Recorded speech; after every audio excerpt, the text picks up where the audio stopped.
Ah, mais vous êtes déjà là? Allez, rentrez dans la salle, je vous souhaite la bienvenue dans ce nouvel épisode de la Floram Academy. Aujourd'hui, je vais vous faire découvrir un univers différent, le laboratoire de recherche et développement.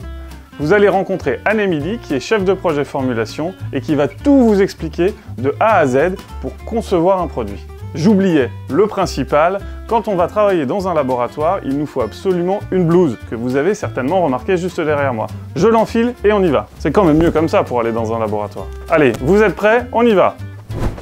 Nous sommes maintenant devant la boutique Floram, où se situe le laboratoire de recherche et développement. Suivez-moi, on y va!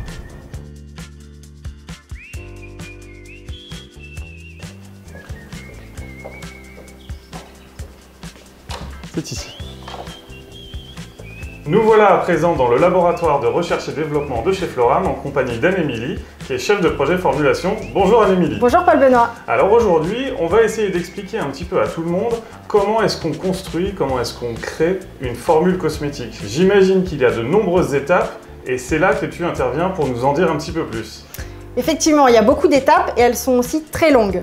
On commence tout d'abord par sélectionner les matières premières, les ingrédients, qui sont vraiment le cœur de nos formules. On va sélectionner les matières premières locales, les plus belles matières qu'on peut trouver dans notre région. Et si on ne trouve pas dans notre région, on va trouver dans le monde entier. Par exemple, on a le titri qui se trouve en Australie ou le Ravinsara. Tu sais où ça se trouve?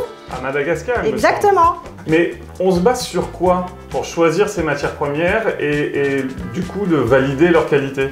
Alors, avant de passer au laboratoire, il y a une longue étape de bibliographie. C'est-à-dire qu'on va s'appuyer sur toutes les recherches qui ont eu lieu depuis des années et des années. Et nous, on va pouvoir regarder un petit peu les pourcentages qui sont adaptés pour telle efficacité, quelle concentration on va mettre dans nos produits pour avoir vraiment les produits les plus efficaces et les plus adaptés pour tous les types de peau. Cette partie de sélection des actifs, des matières premières et de quantifier l'assemblage et la concentration de chacun, ça prend à peu près combien de temps?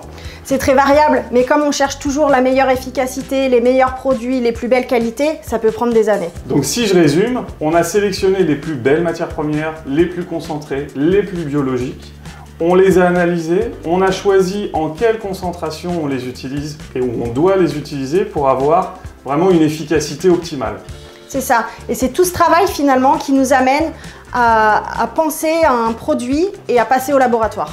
Et ensuite, donc là, une fois qu'on a donc pris les matières, sélectionné les assemblages, ça donne une idée de ce qu'on va en faire. C'est là qu'on arrive dans le laboratoire justement avec par exemple cette machine qu'on voit ici. Tout à fait. Cette machine, c'est vraiment mon outil que j'utilise au quotidien.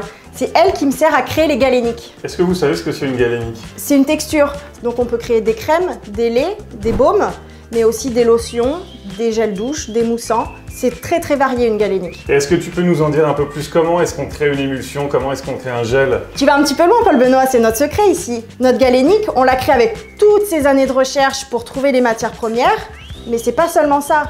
Comme on l'a dit, il y a les pourcentages, les concentrations, mais il y a le mode opératoire, comment on va assembler toutes ces matières premières entre elles, et ça c'est notre secret. Mais ne sois pas déçu Paul-Benoît, si tu veux je peux te montrer d'autres appareils. Ah mais avec grand plaisir. Par exemple, on utilise cet appareil, c'est un pH mètre, il nous permet de caractériser notre formule. En fait, on va mesurer le pH de notre formule. Si tu veux, le pH de notre peau, il est situé à 5,5. On peut avoir un pH acide ou basique, et du coup, nous on va l'ajuster pour être le plus adapté au pH de notre peau ou de notre contour des yeux par exemple. D'accord, donc en fait le pH c'est quelque chose de vraiment très important. Oui, c'est vraiment un des critères les plus importants sur notre formule.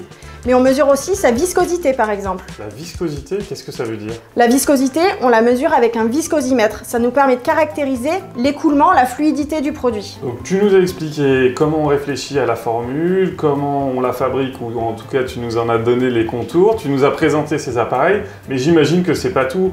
Tu m'as demandé quand je suis arrivé de mettre la Charlotte, la blouse, j'imagine que c'est pour une bonne raison. Exactement Paul-Benoît. Ici on est dans un environnement de laboratoire.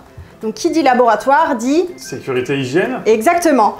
L'hygiène, c'est au cœur de notre métier, c'est notre quotidien. Et la sécurité, tu veux dire à quel niveau? Au quotidien, on va porter notre Charlotte, notre blouse, nettoyer tous les jours notre espace de travail pour que le produit soit le plus propre possible. Donc vous avez vu, au-delà de la sélection des matières premières, de l'assemblage, des secrets de fabrication, il y a aussi derrière énormément de normes qui permettent de mettre au point un produit cosmétique. Anne-Émilie, j'aurais voulu que tu nous montres et que tu nous aides à fabriquer le produit de la Floram Academy, mais j'ai bien compris que ça, on pourrait pas le faire puisque tout est secret et c'est normal. Est-ce que tu pourras préparer pour mon prochain épisode la crème que je puisse la montrer à toutes les personnes qui nous regardent? Avec plaisir.